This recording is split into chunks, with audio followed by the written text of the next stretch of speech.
So lads, Iowa were robbed of the upset of the season. Yes, they were robbed of what was going to be the upset of the season. The best win for the Hawkeyes since they beat South Carolina with Caitlin Clark. In the world of college basketball, underdog victories are some of the most thrilling moments. Fans live for the excitement when a lesser-known team knocks off a powerhouse and defies the odds. On February 23rd, 2025, the Iowa Hawkeyes had honestly one of the best wins for the Hawkeyes since like 2 weeks ago when they beat USC. But, or geez, it was nearly a month ago. It was like the 1st of February they beat USC. Ironically enough, like on my screen was when I came back to my parents' house was a picture of Lucy Olsen. So obviously the last time I was at my parents' house recording was when they beat USC. And I thought it was going to be another one.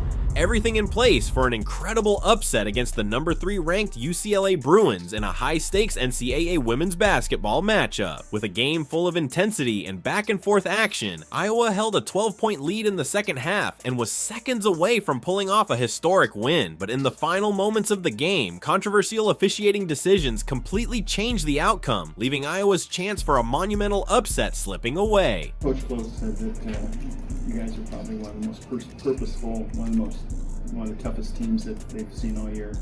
You know, going down the stretch, is that something you guys can bank on? The 67-65 win for UCLA was marred by calls that left Iowa fans furious and basketball analysts questioning the integrity of the officiating. Was Iowa robbed of an incredible upset by the referees, or was this just part of the unpredictable nature of college basketball? And I mean this when I say this. People are like, oh, the game is rigged. This was just the worst referee game in basketball. And I genuinely mean that. The over was, what's the spread, 8.5? I mean, fair play to Let's break down the key moments and examine how the game unfolded. The matchup between Iowa and UCLA had a clear pre-game narrative. UCLA, with their dominant 25-1 record, entered as the heavy favorites. Their powerhouse roster featured players like Lauren Betts, who had been a key factor in their stellar season. She gets tripped on a moving screen. This is a blocking foul on Lucy Olsen. I mean this. Lucy Olsen is the girl in white. This is a blocking foul on her because she trips over a moving screen. Gotta call that. She doesn't roll through the feet of an offensive player. Maybe would. Someone says you gotta call it. Maybe she doesn't roll through the offensive player. Maybe they let it go. As well as Kiki Rice and Gabriela Jaquez, who were both considered some of the best players in college basketball. UCLA's experience and depth made them the team to beat, and they had dominated their conference all season. Iowa, on the other hand, had an 18-8 record coming into the game. Like UCLA 32 tripped her, but she wasn't ready for, like, refs robbed Iowa. I think the refs legitimately robbed Iowa in the last play. The refs are just terrible. Like, how exactly is this not called moving screen? She literally switches her elbow and sticks her leg out. Like, how is it not a moving screen? Like, how is this a defensive foul? She literally gets tripped up by the offensive player because she sticks her knee out and her leg out for an offensive screen. For a, wait, what ref calls the foul?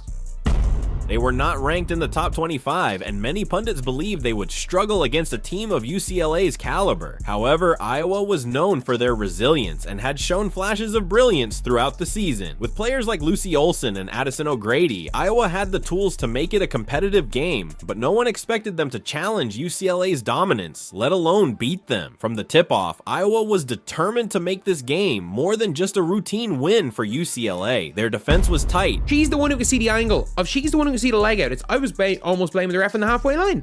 No, it wasn't her. It wasn't her. And we missed overtime. And not only that is a moving screen. She's her leg well outside her frame body. Obviously. This was a moving screen last year against Aaliyah Edwards. It's still a moving screen this year. Obviously. Like, and you've just caused it in game time free throws. Call the moving screen. Let Iowa decide the game. And they executed on offense with poise. Iowa's ability to shut down UCLA's offense and control the game was evident from the start, and they entered halftime with a 36-29 lead. For Iowa, this wasn't just another game. It was their chance to prove that they could hang with the elite teams in the nation. You got it. You're doing great. Can you say it one more time?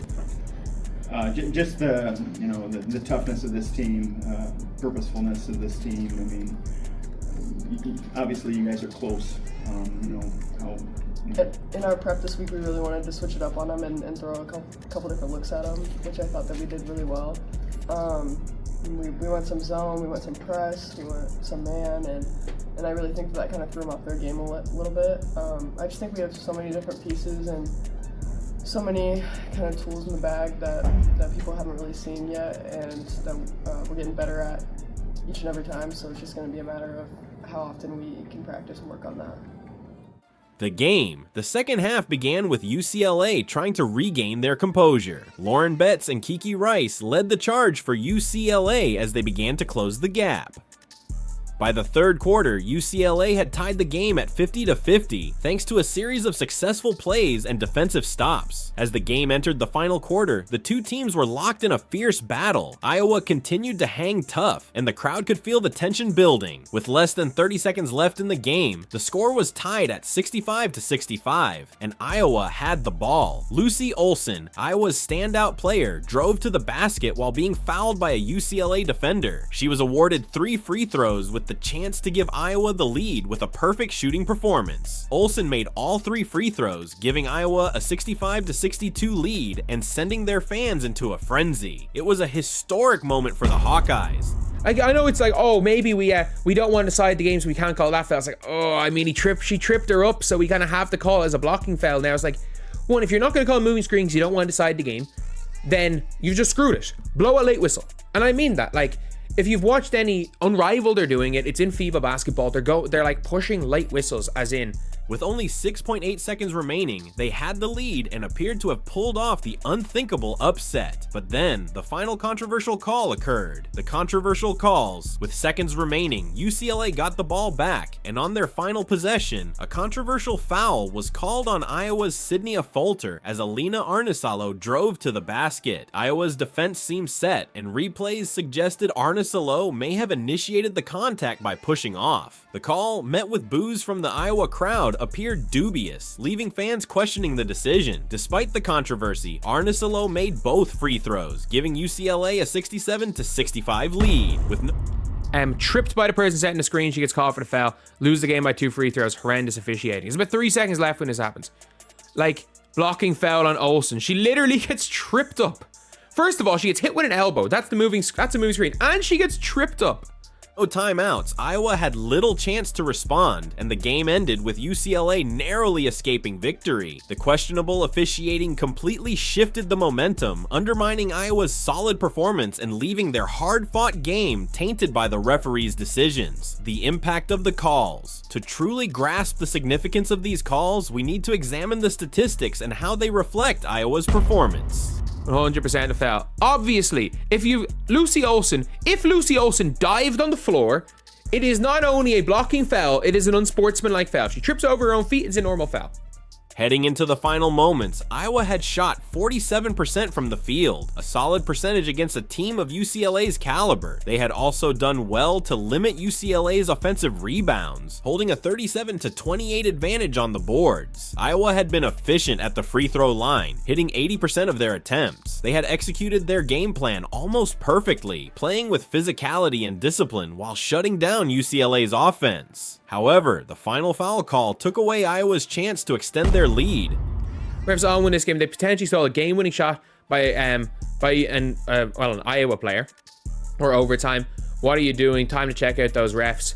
I have questions about today. And by the way, up to this point in the game, the referees were terrible. That's all anyone could talk about was the referees. And the decision to award UCLA 2 free throws with no time left was a decisive blow. If the referees had not made that call, Iowa could have retained their 2-point lead and possibly run out the clock to secure the win. Instead, UCLA had the opportunity to take the lead and win the game.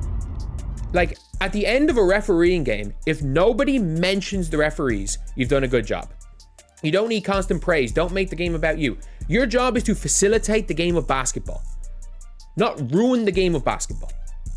People only talk about bad refs because bad refs ruin the game. Good refs facilitate the game, bad refs ruin the game. Do you believe Iowa was robbed of the upset, or was the final call a fair decision? Share your thoughts in the comments, and don't forget to hit the subscribe button for more sports content and in-depth analysis.